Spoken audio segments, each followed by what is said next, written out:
오늘은 에스겔 40장 1절에서 4절의 말씀을 가지고 새 성전이라는 제목으로 함께 말씀을 나누고자 합니다. 이제 완연한 가을 날씨입니다. 이제 추수도 가까워졌습니다. 우리 들녘에는 이제 풍성함이 가득한데 어제 뉴스를 보셨는지요? 세계 곳곳에서 전쟁이 끊이지 않습니다. 이스라엘과 하마스가 전면전 시작될 조짐이 보인다고 합니다.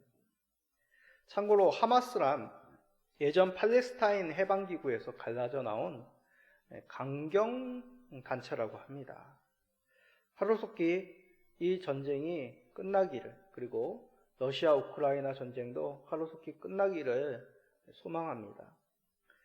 언제쯤 평화 시대가 올까요? 과연 우리가 이 땅에서 살아갈 동안 그런 시대를 만날 수가 있을까요? 우리들이 소망할 진정한 평화의 나라가 있습니다. 바로 하나님 계신 하나님 나라입니다. 보통 하나님 나라 하면 죽어서 가는 나라, 영적인 나라라고만 생각합니다. 물론 지금 진정한 하나님 나라는 하나님 계신 곳, 하늘나라에 있습니다.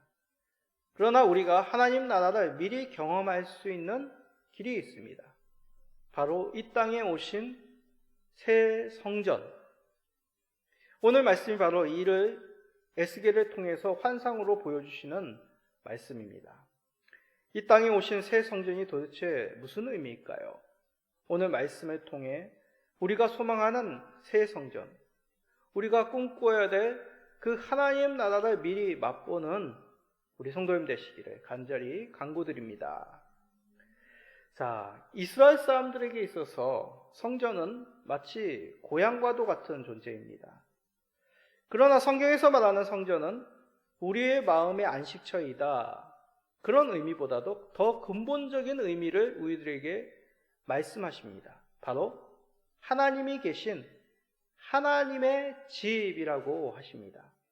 한번 따라해 볼까요? 하나님의 집. 하나님의 집이 바로 성전이라는 얘기죠. 하나님의 집의 의미가 잘 드러내는 그 말씀이 창세기입니다. 몇 번 말씀을 드린 것 같은데 야곱이 이제 형 에서의 위협으로부터 떠나 외삼촌 집 라반이 거하는 길로 향하게 됩니다. 해가 져서 노숙을 하게 되죠. 돌로 베개를 삼아 잠들게 됩니다. 근데 하나님께서 야곱의 꿈에 나타나셔서 야곱에게 언약을 맺으십니다. 야곱이 꿈에 깨어나 그 돌을 베개를 삼았던 그 돌을 기름을 붓고 하나님께 서원하는 장면이 나옵니다. 야곱이 하나님을 뵙고 그곳에서 예배를 드렸다는 얘기죠. 하나님께서 약속하심으로 이 땅 가운데 안정케 돌아오겠다고 약속하셨습니다. 그래서 야곱은 이곳을 하나님의 집이라는 뜻으로 베델이라고 부릅니다. 이를 통해서 하나님이 계신 집이 어떤 곳인지를 우리가 알 수 있습니다. 바로 하나님을 뵙고 하나님과 약속을 맺고 또한 하나님께 예배드리는 곳이 하나님의 집, 하나님의 성전의 뜻입니다. 솔로몬의 기도 속에서도 이것을 잘 드러냅니다. 자, 열왕기상 8장 30절을 읽어볼까요? 주의 종과 주의 백성 이스라엘이 이곳을 향하여 기도할 때에 주는 그 간구함을 들으시되 주께서 계신 곳 하늘에서 들으시고 들으시사 사하여 주옵소서. 솔로몬이 그 성전을 짓고 하나님께 드리면서 기도하기를 하나님께서 이스라엘의 간구를 듣는 초소가 되게 하여 주옵소서라고 합니다. 이렇듯 성전이란 곳은 하나님이 계시며 그의 백성들을 만나주고 그의 백성들의 기도를 들어주신 곳입니다. 하나님의 집이죠. 자, 성전이 이런 의미라면 하나님의 백성들에게 이 성전은 늘 있어야 됩니다. 왜요?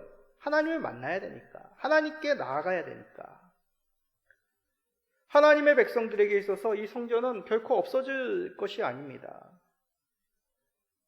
그런데 하나님께서 만약 이 성전을 무너뜨리신다면 어떻습니까? 이스라엘 역사 가운데 하나님의 성전이 무너지는 역사가 3번이나 있었습니다. 처음 성전이 이 솔로몬 성전, 이 솔로몬 성전은 바벨론 느부갓네살에 의해서 무너지게 됩니다. 그리고 포로기를 지나 페르시아 제국에서 돌아온 이스라엘 백성들이 세운 그 성전, 총독 스룹바벨에 의해서 지어졌다고 해서 스룹바벨 성전이라고 불려집니다.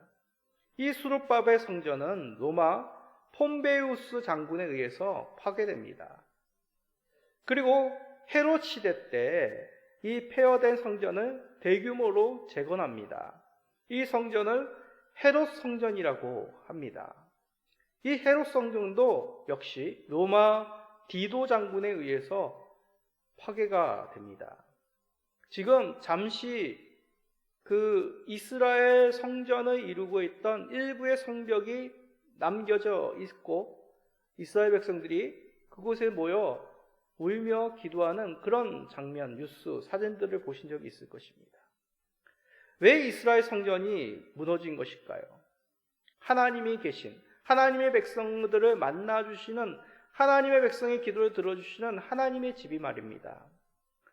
겉으로 보여지는 것은 이스라엘이 힘이 없어 강대국에 의해서, 힘이 센 민족들에 의해서 무너진 것처럼 보입니다. 그러나 하나님이 허락지 않는다면 어찌 하나님의 집이, 성전이 무너질 수 있겠습니까? 다시 말해 하나님께서 스스로 자신의 집을 무너뜨리신 것입니다. 왜일까요? 왜 하나님께서 스스로 자신의 집을, 자신의 백성을 만나주시는, 자신에게 드려지는 예배의 처소를 무너뜨리신 것일까요? 그것은 성전이 성전답지 못하기 때문입니다. 성전의 거룩이 사라지고 성전의 의미가 사라질 때 하나님께서는 성전을 무너뜨리신 것이죠. 역대하 36장 14절의 말씀을 보십시오.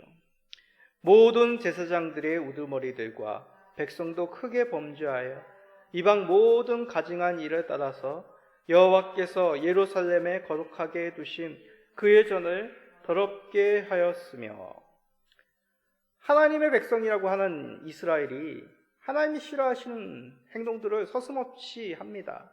우상에게 숭배하고 또 하나님의 종들, 선지자들을 박해한 것이죠.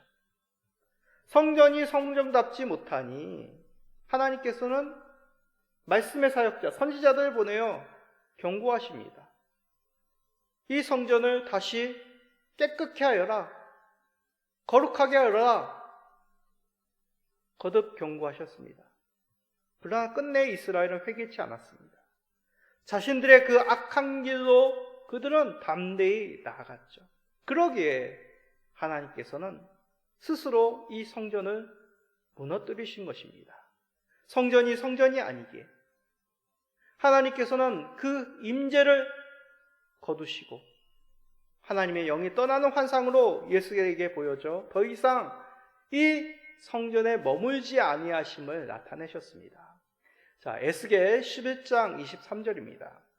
여호와의 영광이 성읍 가운데로부터 올라가 성읍 동쪽 산에 머무르고, 여호와의 영광이 하나님의 성전 지성소 문지방에서부터 동문 성읍 쪽 동쪽 산 쪽으로 점점 성전 중심에서 바깥으로 나가는 그 환상을 에스겔에게 보여주십니다.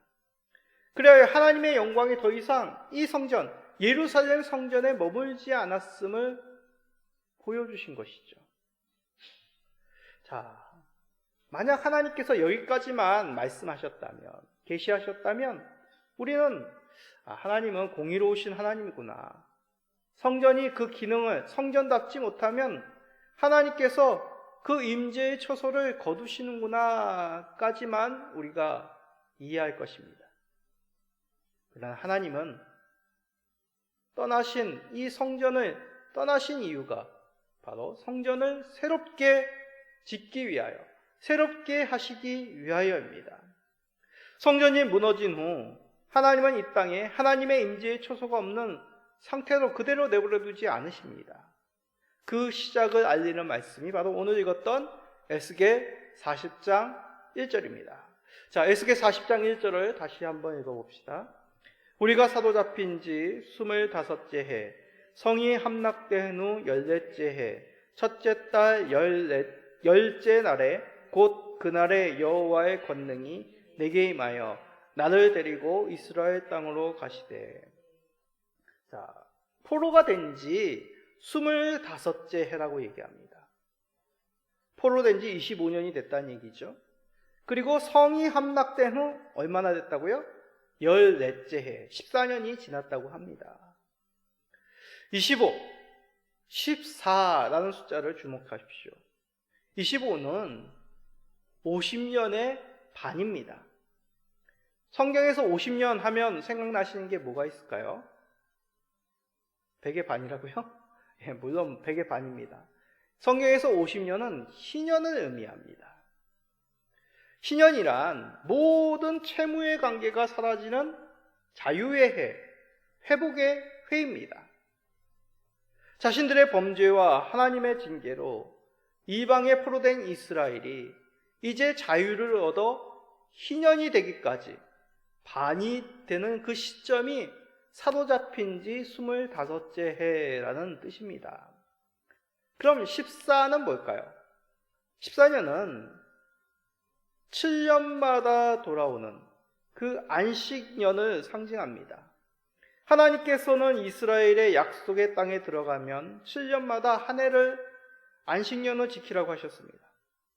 안식년으로 하나님께서 이스라엘을 인도하셨음을 고백해야 되는 것이죠. 그러나 이스라엘은 안식년을 지키지 않았습니다.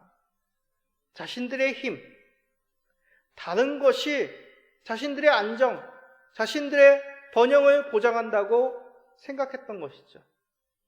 그 징계로 하나님께서는 강제로 이스라엘을 안식하게 합니다. 그 땅을 쉬게 만들게 하신 것이죠. 그것이 바로 느부갓네살에 의해서, 바벨론에 의해서 이스라엘 민족들이 강제로 바벨론의 포로가 되는 것입니다. 그 연수가, 이스라엘의 포로가 되는 연수가 70년입니다. 14단 70년에 몇 분의 몇입니까? 70 나누기 14, 5분의 1이죠. 성경에서 5분의 1이라는 숫자는 시작을 알리는 수입니다. 시작됐다는 얘기죠. 다시 말해, 약속의 땅인 이 하나님의 약속의 땅이 안식하여 회복되기 시작하였다라는 그 해가 14의 의미입니다. 우리는 이 땅에 소망이 끊어질 때 회복하게 하시는 하나님을 바라보아야 합니다. 왜냐하면 하나님은 이렇듯 포기하지 않으시는 것이죠. 이스라엘이 범죄하여 하나님의 곁을 떠나고 하나님이 다스리고 보호하심을 부인하였지만 하나님께서는 그들로 하여금 징계하심을 통하여 다시 이 성전을 짓기 위하여 그 소망함을 준비하고 계셨습니다. 이런 포기치 아니하신 하나님을 기억하시어 회복을 준비하시는 하나님을 기억하시어 이 땅 가운데 하나님의 회복의 손길을 기대하시는 모든 성도님 되시기를 간절히 간구드립니다.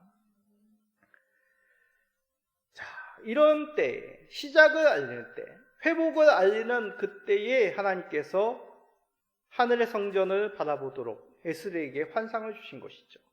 자, 에스겔 40장 2절을 읽어봅시다. 하나님의 이상 중에 나를 데리고 이스라엘 땅에 이르러 나를 매우 높은 산 위에 내려놓으시는데 거기에서 나무로 향하여 성읍 형상 같은 것이 있더라. 하나님께서 에스겔 선지자에게 환상으로 이스라엘의 높은 산 위로 데려가셨다라고 얘기합니다. 자, 성전이 있는 곳 시온산이라고 합니다. 예루살렘 성이죠. 그런데 오늘 말씀에는 에스겔이 본 산은 정확히 말하여 지상에 있는 이스라엘 땅, 그 예루살렘 성이 아닙니다. 2절에 보면 매우 높은 산이라고 하였죠. 객관적으로 예루살렘은 높은 산이 아니라 그냥 높은 언덕에 불과합니다. 또한 나무로 향하여 성읍 형상 같은 것이 있었다라고 얘기합니다. 실제 성전은 예루살렘 성 안에 있는 한 장소입니다. 건물이지만 예스겔의 환상 가운데는 전체 성읍 같았다라고 얘기합니다. 높은 산에 있는 예루살렘 성 전체가 아니라 성전의 역할을 한다는 그런 의미입니다. 역사적으로 예루살렘 성 전체가 성전이 된 적은 없습니다. 그러기에 이는 지상의 이스라엘 땅 성전을 말하는 것이 아닙니다. 바로 하늘의 예루살렘 성, 하늘의 성전을 보여주신 것이죠. 선지자들에게 하늘의 시온산, 그 성전의 환상을 보여주신 경우들이 몇 번 있는데, 모세가 시내산에서 하늘의 성전을 보고 성막을 지을 수 있는 설계도를 그렸죠.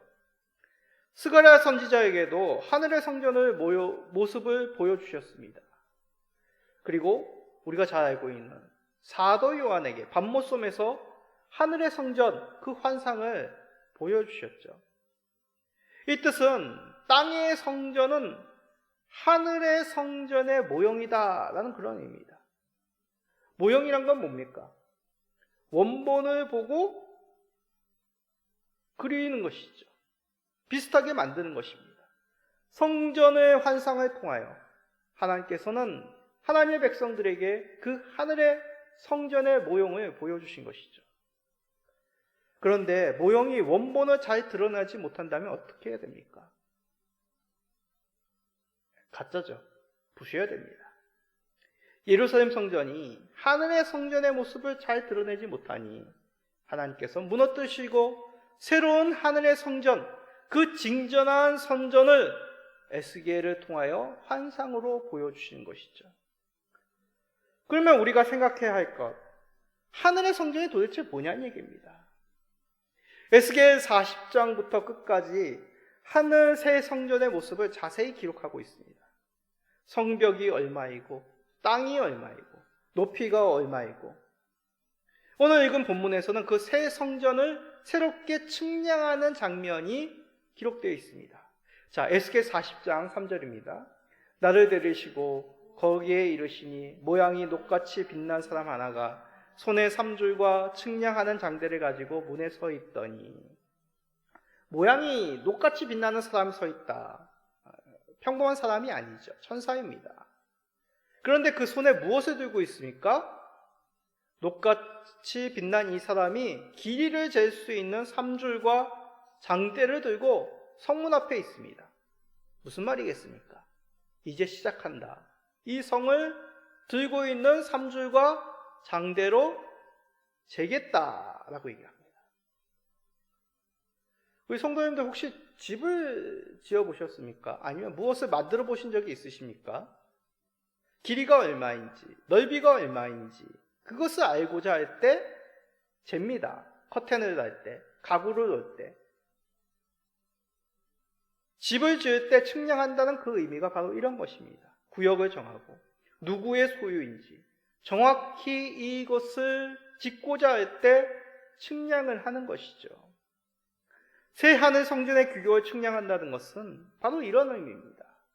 누구의 소유인지 다른 곳과 구별되어 거룩한 곳임을 밝히기 위함이죠.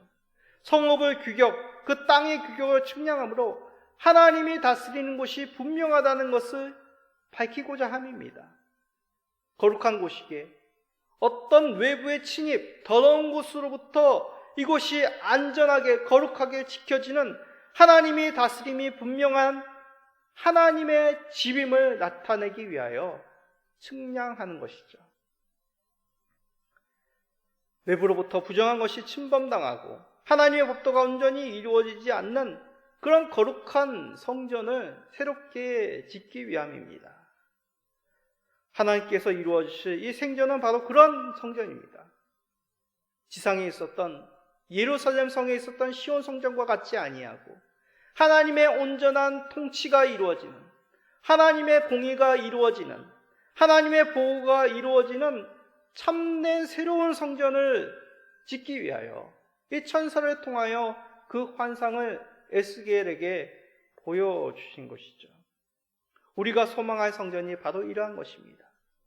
어떠한 더러운 것이 틈타지 아니하며 완전하고 하나님의 온전하신 뜻이 이루어지는 이 새 성전, 이것을 기대하며 우리도 이곳에서 하나님을 뵙고 하나님과 함께할 그 기쁨을 소망하시는 우리 모든 성도님 되시기를 간구드립니다.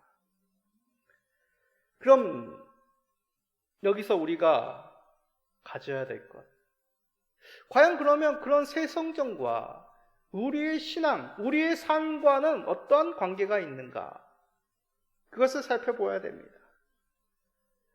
앞에서 이스라엘 사람들에게 성전은 고향과도 같다고 했습니다.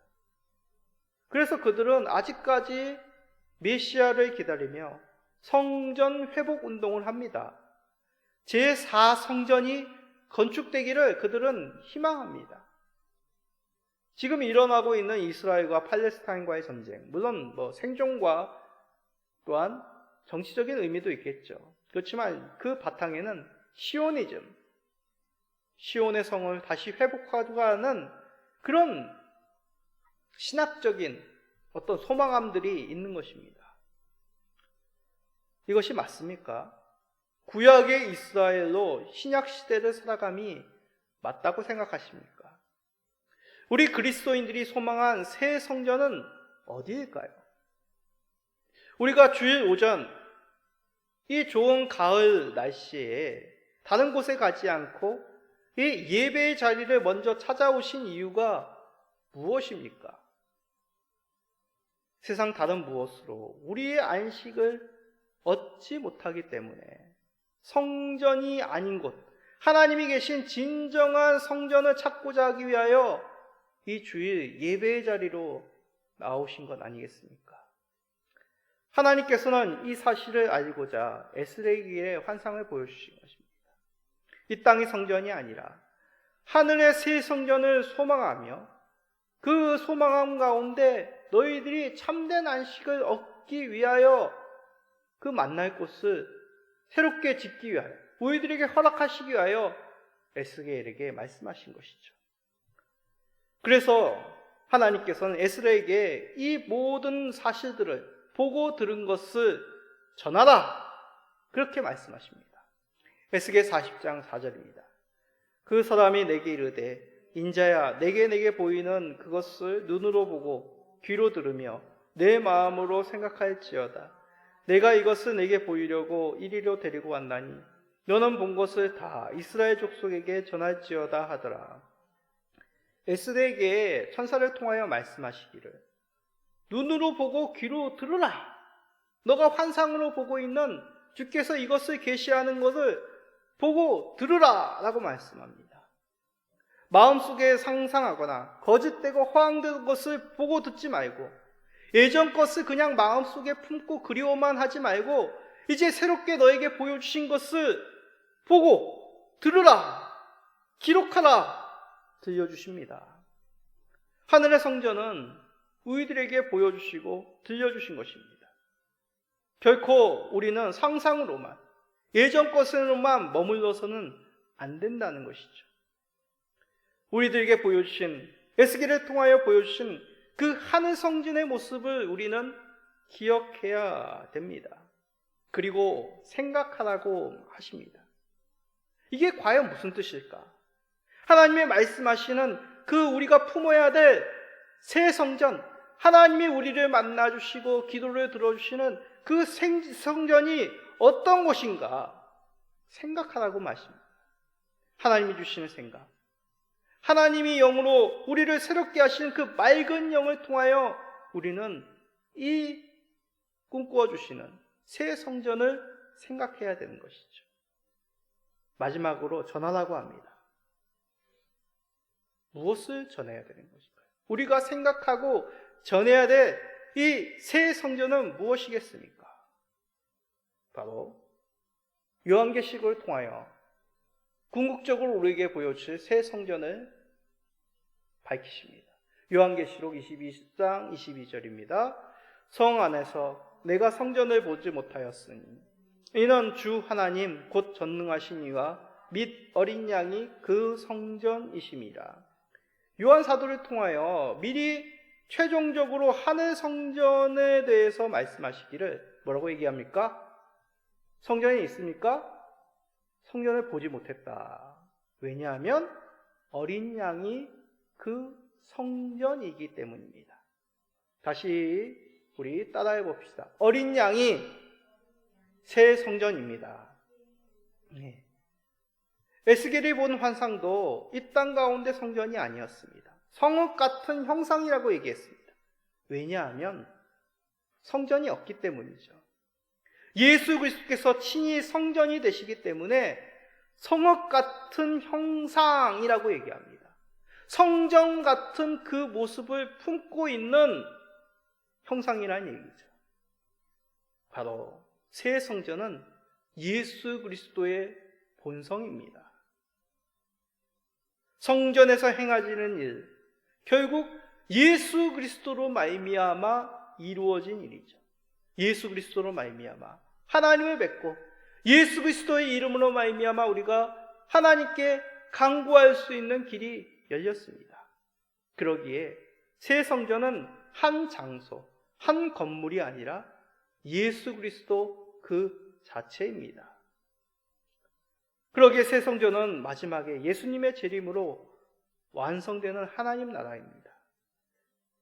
또한 예수 그리스도를 품는 우리들에게 이 새 성전이 이미 맛보아지고 느껴지고 경험되는 놀라운 일이 열렸다라고 말씀하십니다.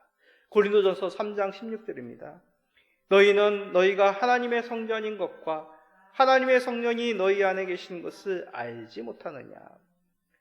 성령님으로 말미암아 예수 그리스도로 말미암아 하나님의 아들로 말미암아 성도인 우리가 뭐가 됐다고요? 성전이 되었다고 얘기합니다. 설사 우리의 육체가 흙으로 돌아갈지라도 우리의 영은 하나님의 새 성전인 하나님 나라 예수 그리스도가 계신 곳으로 가게 되죠. 그리고 때가 되면 나팔 소리와 함께 주 예수께서 오셔서 우리의 육체가 일어나 영원토록 함께 주 예수님과 이 기쁨의 예배, 기쁨의 만남, 기쁨의 교제, 찬양을 함께 행할 것입니다. 에스겔을 통하여 이를 전환하고 얘기합니다.